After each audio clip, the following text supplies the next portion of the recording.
Баршаңызға сәлем.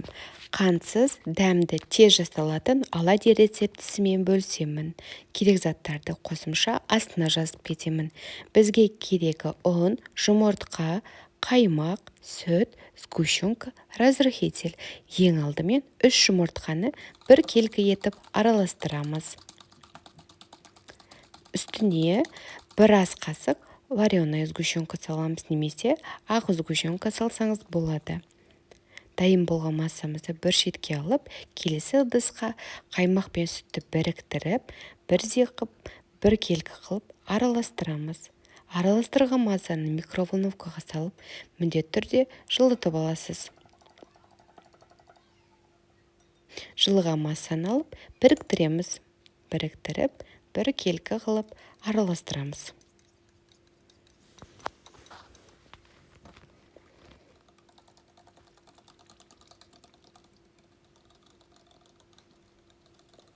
Дәл видеодағыдай араластырып, ұнды саламыз. Ұнды разрыхитель саламыз. Қою массаға келтіріп, араластырып аламыз.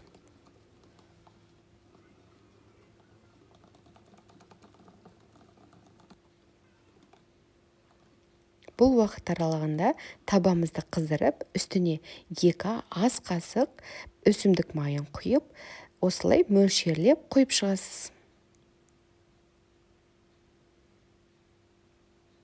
Бәрін құйып болған соң, табаның қақпағын 3 немесе 4 секундқа жауып қоясыз.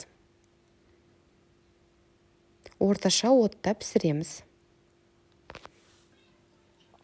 Дәл солай қақпағын ашып, келесі бетін аударып, 3-4 секундқа таба қақпағын жабамыз.